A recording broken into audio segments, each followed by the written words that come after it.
Gue udah punya pengalaman kerja di startup dan juga corporate. Dan gue ngerasain bener-bener perbedaan yang lumayan signifikan di antara keduanya. Nah, di episode kali ini gue akan ngebahas beberapa perbedaan antara bekerja di startup dan juga corporate.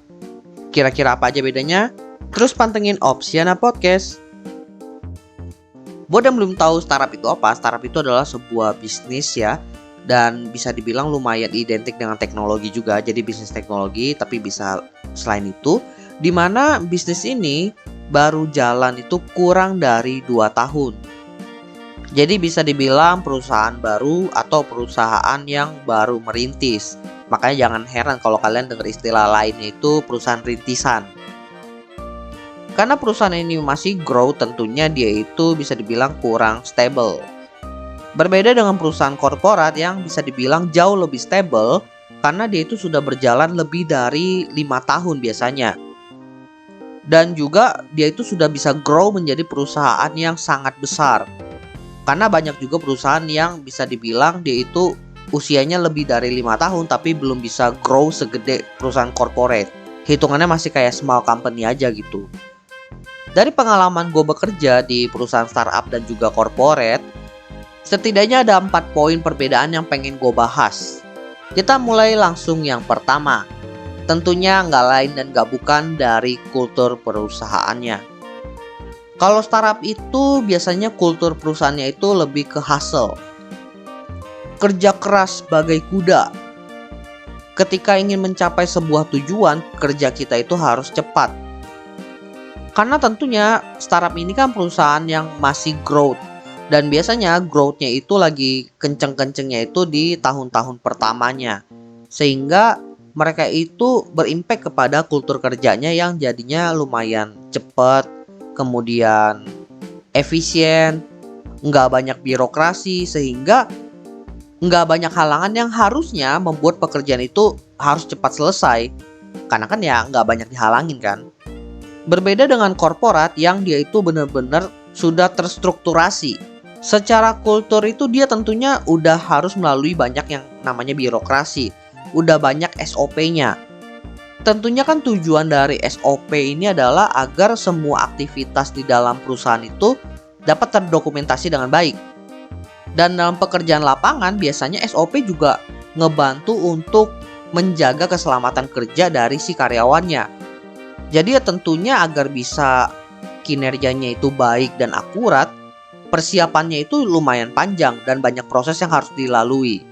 Intinya sih kalau startup itu menekankan kerja cepat dan efisien, sedangkan kalau korporat itu akurat dan tepat sasaran. Perbedaan selanjutnya tentunya dari sisi job desk dan juga beban kerja.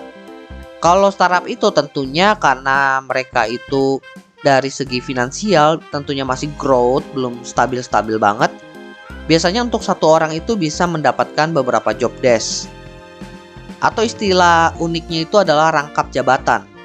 Karena mereka harus ngejaga tuh finansial perusahaannya itu untuk operasional perusahaannya juga. Sehingga kalau mereka maksa untuk nge-hire, takutnya secara operasional akan terganggu.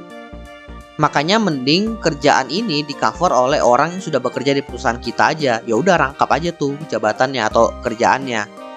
Tentunya hal ini akan berdampak kepada beban kerja yang jadinya lebih banyak ketimbang kalau dia itu cuma ngerjain satu job desk saja. Tapi apakah di startup itu ada kemungkinan orang megang satu job desk saja? Ada juga. Tapi tetap beban kerjanya itu lumayan banyak. Kenapa? Karena ya balik lagi, perusahaannya itu grow, pengen kerja cepat, efisien, dan juga harus bisa nyelesain banyak tantangan, banyak challenge. Makanya mereka itu biasanya menerapkan deadline-deadline yang lumayan pendek. Ya tujuannya untuk kejar target tadi. Dan biasanya tiap project itu deadline-nya mepet-mepet, sehingga ya kesannya itu kerjanya jadi banyak banget karena menumpuk terus. Berbeda dengan korporat ya, yang tentunya itu satu job desk dikerjakan oleh satu orang, satu jabatan ya satu orang. Dan kalau untuk beban kerjanya tentunya ada fase di mana beban kerjanya itu lumayan banyak dan berat. Tapi ada juga momen di mana beban kerjanya itu lumayan ringan. Dan itu tentunya tergantung fasenya. Biasanya ini kayak akhir tahun yang tutup buku, itu biasanya beban kerja jadi lumayan banyak. Karena ya banyak pekerjaan yang harus diselesaikan sekaligus menyiapkan untuk tahun 2024. Jadi kayak kerjanya double. Tapi intinya sih beban kerjanya itu nggak seberat dari startup. Kenapa bisa seperti itu? Karena tadi satu job desk atau satu jabatan itu dikerjakan oleh satu orang, sehingga beban kerjaannya itu bisa dibagi-bagi ke orang-orang lain. Bahkan tidak menutup kemungkinan ada satu jenis job desk dikerjakan oleh beberapa orang, sehingga ya beban tadi itu dibagi-bagi. Dan biasanya ya kalau perusahaan korporat itu kan dari finansialnya jauh lebih stable ya.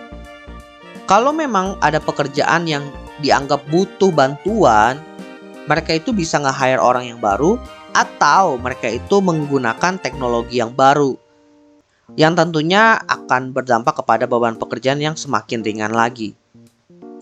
Tapi karena beban kerjanya ini yang semakin lama semakin ringan, bukan berarti orang-orang bisa santai, enggak. Justru karena corporate ini pengen fokusnya itu ke akurasi dan juga ketepatan, jadinya kalau lu kerjanya udah ringan tapi kerjaan lu nggak benar, banyak yang miss, bisa kena di situ.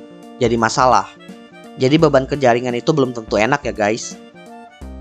Next, selanjutnya perbedaan korporat dan startup itu dari relasi dengan atasan atau kolega kerja. Kalau di startup itu ya, relasi dengan kolega kerja itu udah benar-benar bisa kayak teman, bisa kayak family, keluarga. Bahkan dengan atasan kita itu benar-benar dekat.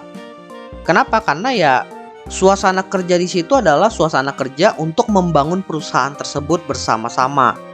Dan karena posisinya itu masih rintisan, artinya kita ngebangunnya itu sama-sama dari nol bersama dengan atasan kita. Kemudian karena SOP dan birokrasi itu biasanya di startup itu nggak ada, tentunya kalau kita mau meminta persetujuan kita bisa langsung loncat ke atasan kita langsung. Selain itu, kalau kita ibaratnya mau membahas tentang hak-hak karyawan, karena startup itu masih baru banget, belum tentu ada divisi HRD, ya kita itu bisa langsung ngobrol tuh sama bos kita. Jadi intinya tuh aspirasi-aspirasi kita sebagai karyawan bisa langsung tersampaikan kepada atasan yang paling atas. Karena ya memang sedekat itu.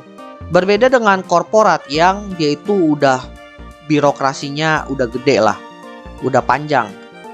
Sehingga kalau kita mau minta apa-apa itu persetujuannya lumayan panjang. Dan ketika kita minta persetujuan kepada yang atas, itu harus melalui manajer yang ada di bawahnya dulu. Sehingga ya kita itu nggak bisa langsung. Makanya jangan heran kalau kalian itu punya satu departemen yang besar, kalian memang tahu nih siapa kepala departemen kalian, tapi kalian itu belum tentu punya kedekatan dengan departemen head itu.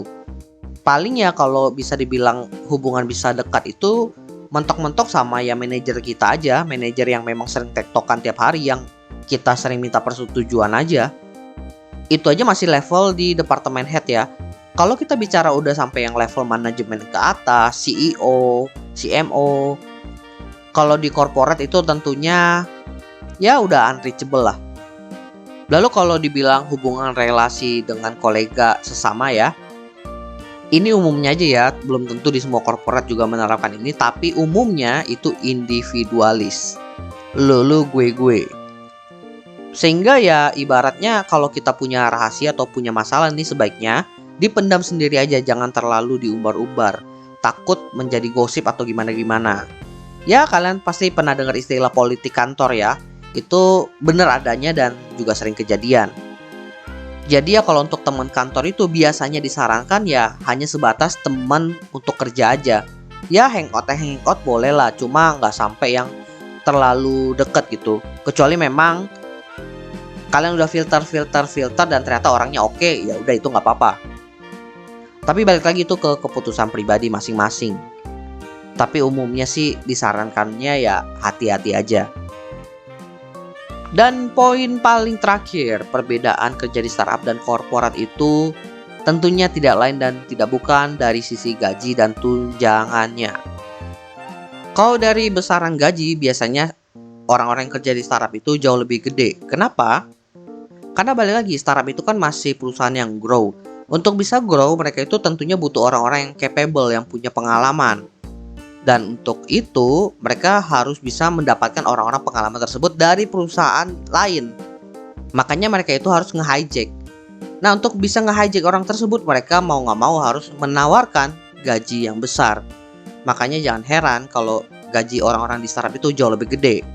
Di mana kenaikannya itu bisa sampai 30-50% dari gaji sebelumnya. Berbeda dengan corporate itu ya bisa dibilang gajinya standar-standar aja sih. Kalau lu pindah antar corporate paling kenaikan gajinya itu sekitar 10-20%an aja. Kalau dari sisi tunjangan, nah ini yang lumayan kelihatan nih biasanya. Dimana kalau startup itu biasanya tunjangannya tunjangan dasar, ngikutin dari peraturan pemerintah, biasanya BPJS. Dan kalaupun ada asuransi, biasanya asuransinya itu sifatnya harus reimburse. Berbeda dengan korporat yang biasanya dia itu udah ada BPJS-nya, dia itu juga punya asuransi sendiri, bisa cashless, bisa juga reimburse. Dan biasanya di setiap jenjang karir itu ada tunjangan-tunjangan lainnya. Misalnya ada perusahaan di mana kalau level manager itu diberikan tunjangan atau fasilitas mobil kantor. Lalu yang di level manajemen di bawah CEO tapi itu juga mendapatkan fasilitas kartu kredit kantor, ada juga yang seperti itu. Ya ibaratnya tunjangan dan fasilitasnya lebih variatif lah ketimbang startup. Bukan berarti startup nggak bisa seperti itu, bisa aja. Cuma jarang diumbar aja, kan itu rahasia perusahaan ya. Oke, jadi itulah beberapa perbedaan bekerja di startup dan juga korporat berdasarkan pengalaman pribadi gue, hasil riset, dan juga ngobrol-ngobrol dengan teman-teman gue yang lain. Ya, semoga episode kali ini bermanfaat buat teman-teman semua dan memberikan insight lah kepada teman-teman terkait perbedaan antara startup dan juga korporat. Menurut gue pribadi, keduanya ini nggak ada yang lebih oke, nggak ada yang lebih jelek, nggak ada. Semuanya itu punya sisi plus masing-masing. Misalnya kayak di startup itu tentunya rasa tanggung jawabnya itu lebih besar dan dapat pengalaman yang lebih banyak. Sedangkan kalau di korporat itu lebih ke masalah stability. Dan tentunya ini juga bergantung ke preferensi orang masing-masing. Ada yang lebih nyaman juga kerja di startup, ada juga yang lebih nyaman kerja di korporat. Jadi ya bisa dibilang jangan jadi ini sebagai patokan, ini jadi sebagai insight aja buat teman-teman.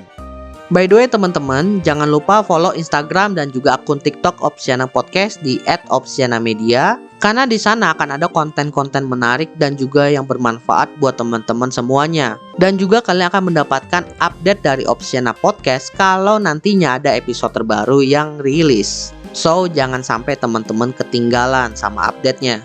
Dan terakhir jangan lupa juga untuk follow atau subscribe Opsiana Podcast di platform kesayangan teman-teman. Dan nantikan konten-konten menarik dari Opsiana Podcast nantinya di sana. Oke, gua rasa itu aja. Thank you buat teman-teman yang sudah mendengarkan. See you next time di episode Opsiana Podcast lainnya.